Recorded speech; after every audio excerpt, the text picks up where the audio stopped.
there are different acts, laws, and executive orders which are there to ensure equal employment opportunity.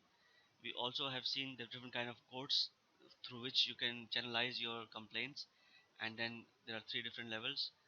Uh, from there, you can go towards Supreme Court, which is the highest authority.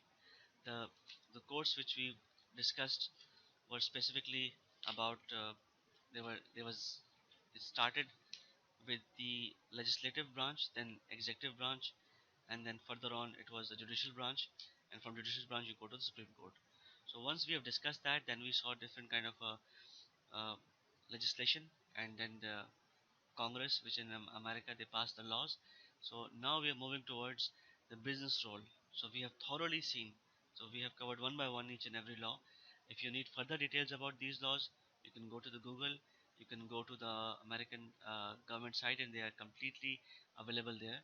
So American students will going to benefit from there. Can get some information about the book as well. But the students who are non-American, which means other part of the world, Malaysia, Australia, Africa, Asians, Europeans, all these countries, they can uh, go to their own countries' websites. They can see what are the information available regarding that and can get benefit from there. But for best practices, we have covered so far sufficient matter. So now let's look at the business role in providing equal employment opportunity.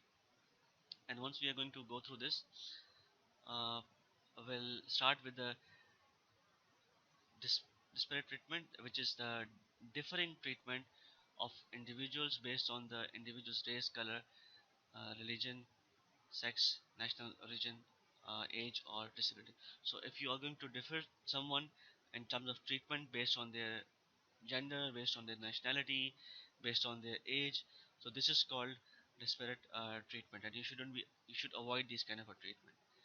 Other thing is the bona fide occupational qualification, which is a necessary but not merely preferred qualification for performing a job.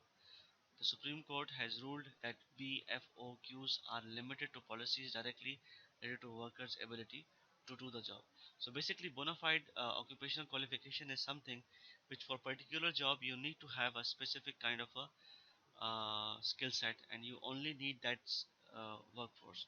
So, for example, if you have a girls' school or girls' college, and it's Islamic girls' college, so the college wants to run everything based on the Islamic values. لا إله إلا